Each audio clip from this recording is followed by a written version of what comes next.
Alright, good morning mga Repa Pips. Ayan, for today's video, mag-DIY ulit tayo. So, ang gagawin naman natin ngayon ay magpapalit tayo ng coolant nitong aking si Domingo. Ayan, so kakailanganin natin ay distilled water at saka coolant. Eco Cool sana ang bibilin ko kasi wala akong nakita, kaya itong Preston na lang ulit ang binili ko. Goods naman ito kasi ito yung ginagamit ko sa kotse ko. Nagawa na rin natin dati magpalit ng coolant sa NMAX ko dati. So, same lang din naman ang procedure. Madali lang. Mas madali nga itong gawin dito sa Dominar kasi wala ka na masyadong tatanggalin ng mga fairings. So, ito lang, gilid. So, Allen wrench lang. Tsaka yung pang sundot dito sa push lock. Dalawang push lock dito sa loob. Pwede naman dito ma-access pero dukutin pa. Ayan lang yung takip ng coolant tsaka radiator. So mas okay tanggalin na rin. Ito lang naman tatanggalin eh. Nakaugalian ko rin kasi na EPMS pagka nakakabili ako ng motor. Lalo na kapag pag tinanong ko sila at wala silang may sagot na kung kailan ang huling PMS nila. Kasi nakikita ko rin dito sa reservoir, kahit alugin ko, wala akong nakikitang coolant. So, di lang natin sure kung walang laman ang reservoir, pero pwedeng hindi lang din talaga makita kasi yung klase ng plastic niya. Ayan. Pero ganun pa man, papalitan ko na rin para sigurado lang. Tapos after nito, ko rin to, change oil ko na din nito. Kasi hindi rin alam ng dati may-ari kung kailan daw yung huling niya, change oil niyan or yung dating mas nauna pang may-ari sa kanya. Alright, so same lang naman ang procedure. Simula nung ginawa ko dati na NMAX tsaka dito sa Doming. I-reflush lang natin to tubig bago sasalinan ulit ng bagong coolant. Alright. Okay, so dito, number 4 lang na alin ang kailangan natin.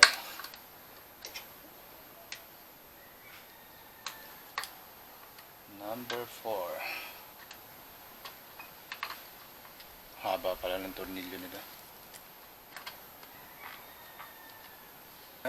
Tapos, dalawang push lock sa loob. Kahit alin na rin ang ating pang sundot. Yung pinakamaliit lang na alin. Yan. Yan. Yung push lock sa at isa sa baba. Okay. Pupush lang yan and then hugot.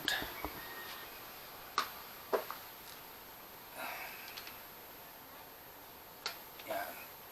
Push, hugot. Yun lang yun.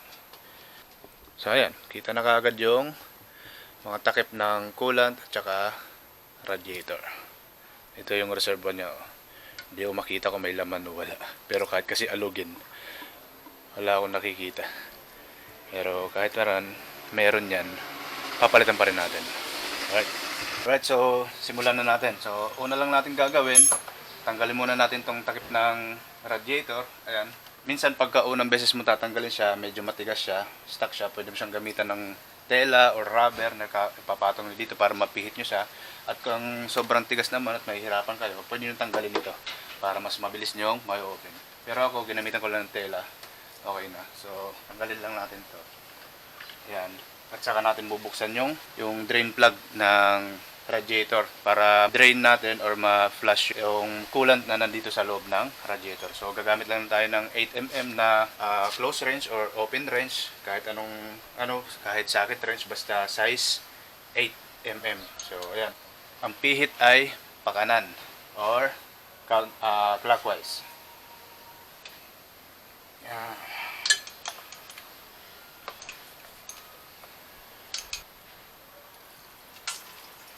So ayan. Tapos tanggalin lang natin takip ng radiator para mas madali ang pag-flow niya, para mas mabilis ang pag-flow ng tubig or yung stock na coolant. Ayan, tapos pati yung reservoir tatanggalan din natin ng coolant or kung meron man laman, kasi duda ko talaga wala. So ayan yung stock na coolant. So iba na ang kulay, madumi na. Ayan, so madami pang nagpo-flow.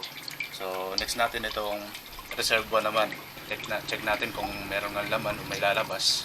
Ayan, so ano lang naman to, clip lang naman to. Ayan, pero may katigasan yan, kaya gamitan na lang natin ng long nose. Baho ng amoy ng stock na, no? So, tanggalin lang din natin yung takip ng reservoir. And then, detach natin tong hose.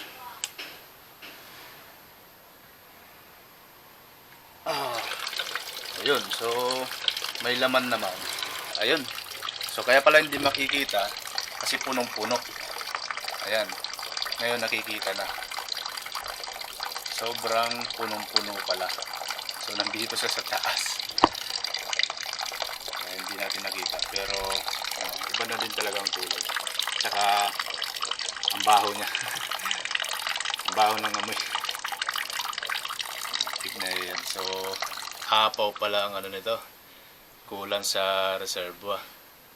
Yan, so may ano naman yan, parang pag sobra-sobra talaga ano, ayun, may hose yan sa taas na breather. So pwedeng diyan mag-flow yung coolant kapag sobrang punong-puno talaga ang nailagay. Ayan, ano na natin, natanggal na natin yung lumang coolant. So gagawin natin ngayon, ipa-flush natin yung ano, parang pagmumugin natin. So lalagyan natin ng distilled water muna yung radiator at saka natin paandarin. Pero bago yan, tatakpan muna natin dito sa ano. Ibabalik muna natin ulit yung drain plug na 8mm bago natin lalagyan ng tubig at saka natin paandarin. Alright. So punuin na natin tubig, saka natin paandarin. Malaki-laki din ang radiator nitong Dominar. Yun.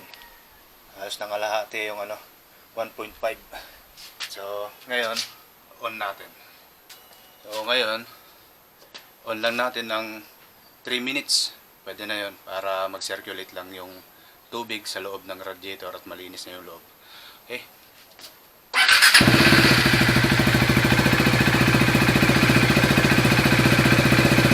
Okay, patayin na natin ang makina. So, ayan.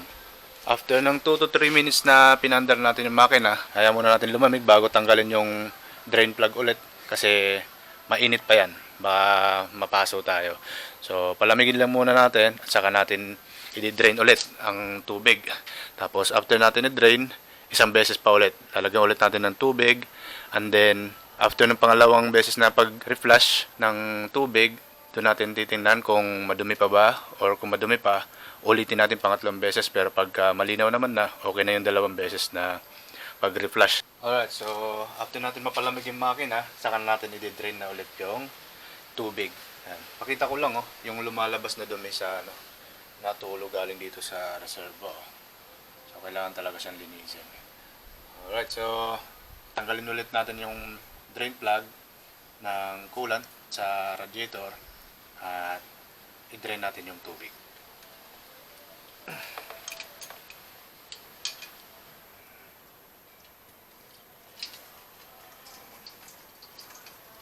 Ayan, so yan ang lumalabas na tubig. Medyo malabo pa yung kulay. Ayan. So, ulitin pa natin. At least nalilinis na yung loob ng radiator. So, after nito, lagyan ulit natin yung tubig reservoir at paandarin ulit natin. Okay. Yan dumi. Buti na lang talaga at napagdesisyonan kong palitan ng coolant nito. Kasi sobrang dumi na nga. Tsaka sobrang baho talaga ng amoy kanina ng stock na coolant. Okay. Tayin lang natin yung maubos and then salin ulit tayo ng tubig. Okay, so ayan. Ubos na ulit yung tubig at naibalik na ulit natin yung drain plug.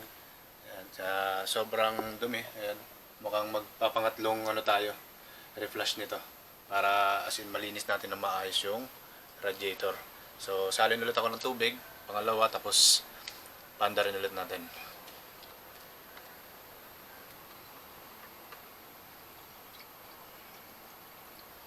Okay, yan. So, lagyan ulit natin ng tubig.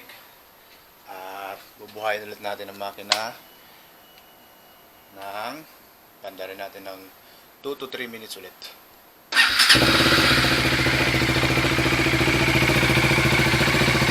Start na muna natin ito. Unang tinanggal natin ang tubig. Okay.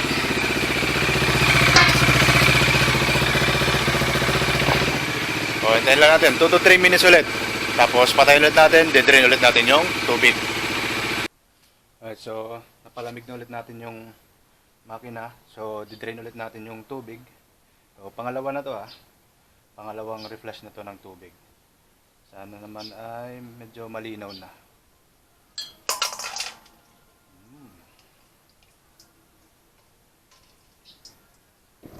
Ayan, so madumi pa rin. Malabo pa rin ang tubig na lumalabas. Pero at least hindi na katulad ng kanina, hindi na kasing labo nung una nating reflush. Alright, so magpapangatlong tayo, hugas nito. O kahit pag gawin pa nating apat, basta malinaw na yung lalabas na tubig. So sabay natin to, yung sa reservoir kasi ito parang talagang madumi. Yan. So madumi. Parang putik pa rin. Okay. Pero at least malinaw-linaw na din. Ayun, lumabas galing sa hose. Pisil-pisilin natin para yun Yan. Wow, parang paste pare. So pati ito, pag naglagay tayo ng tubig sa radiator, pati itong reservoir na lalagyan ulit natin, tapos paandarin ulit natin. So pangatlo na to. Okay, so sasalin ulit tayo ng tubig. So ayan, sobrang dumi na ng mga patak kasi puti siya kapag natutuyo. So salin ulit ng tubig, pangatlong beses na. Pangatlo na to. Hindi natin titigilan to hanggat hindi lumilinaw. So basta magsasalin ng tubig, huwag nyo lang kakalimutan na ibalik palagi yung drain plug. Mukhang mauubos yung 7 liters kung distilled water. Distilled water lang ang gagamitin nyo hindi yung tubig sa gripo or purified. Yung distilled dapat. Yan. Tapos balik ulit yung hose nitong sa reservoir. And then lalagyan ko rin ng tubig para malinis talaga natin ng gusto to. Ayan, max level nya. And then on ulit natin yung makina. Paandarin natin ng 2 to 3 minutes ulit.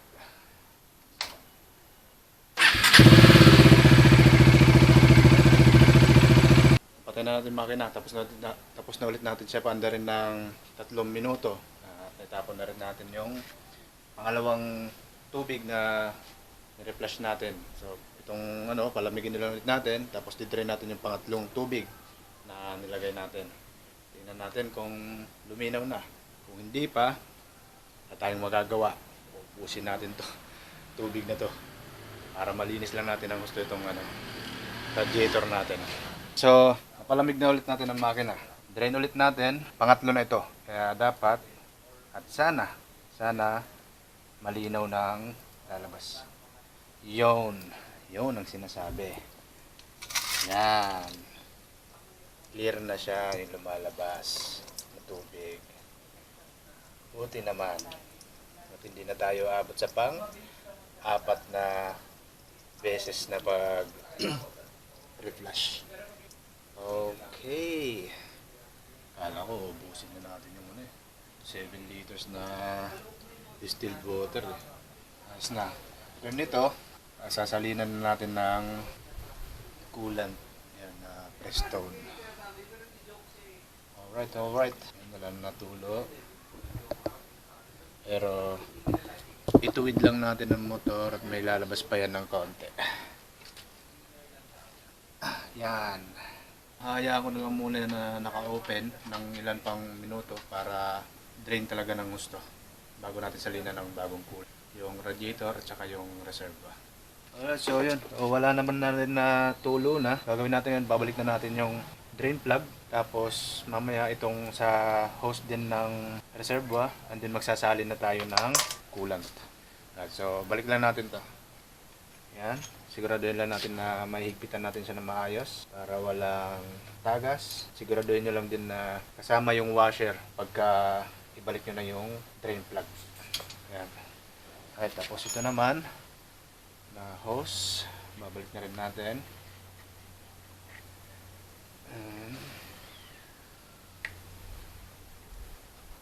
Yan. And then yung lock.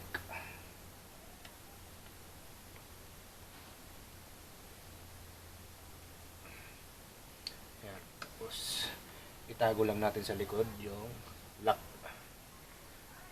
Alright, ayan. So, ngayon sasalin na tayo ng coolant and then papaanda rin natin para manuot yung coolant sa loob ng radiator.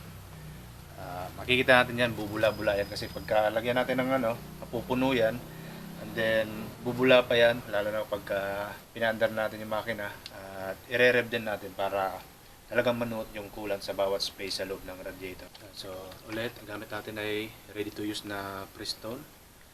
Butasan na natin to. Huwag kayong gagamit na concentrated para hindi na kayo magtimpla-timpla pa. So ready to use na. Siguraduhin ulit natin na naibalik na yung drain plug, yung hose. Tayo magsalin para hindi masayang ang coolant. Okay. Salin. Dahan-dahan lang.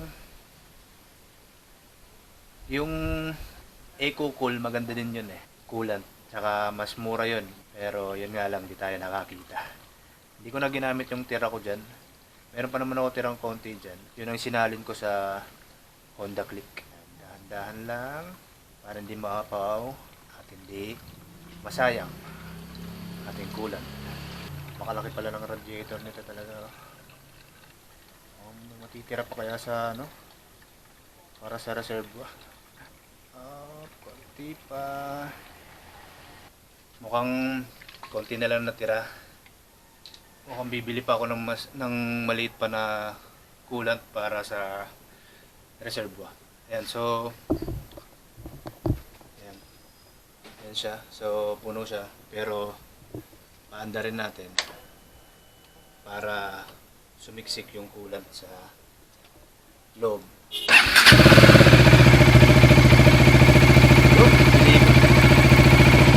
Ayan, iniigop lang agad. So salin ulit tayo. Wait lang.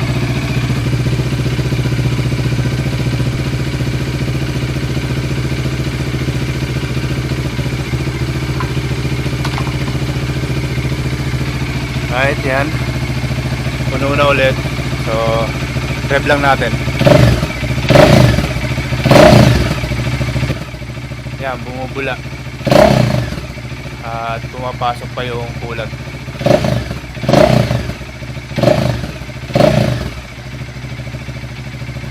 Yan, unti-unti pa pumapasok yung coolant. Dahil lang natin hanggang sa wala na talagang bumula pa dyan.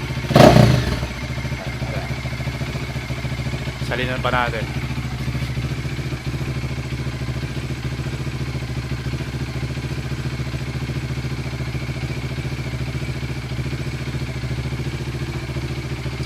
Tingnan natin kung papasok pa o bubula pa.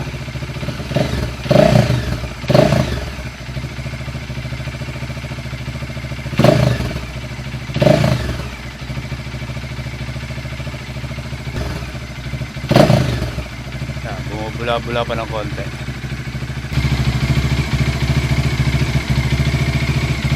Yan, so wala na. So patay muna natin makina. Yan, so hindi na siya bumula at nanatili na siyang puno. So babalik na natin yung takip ng radiator. So linisin lang natin na maigi ang takip para walang makapasok na dumi. Iyon, naapaw ng konti kasi puno. Yan, sabi na. Tapos ikutin lang natin ng clockwise hanggang masagad itong dito sa gilid. May stopper dito. So, madulas siya. Kailangan natin ikutin. Ayan. Ito. Tapos nandito sa likod yung stopper. So, sagad lang natin siya. Matigas ng konti. Iyon. So ayan. So sagad na yung pinaka stopper niya dito. So okay na yan. So sasalin na lang ulit tayo ng coolant dito sa reservoir, pero konting-konti na yung natira. Tingnan natin kung saan naabot. Ito dito yung minimum. So dapat nasa gitna tayo ng minimum at max. So tingnan natin kung aabot pa ba. Wait lang.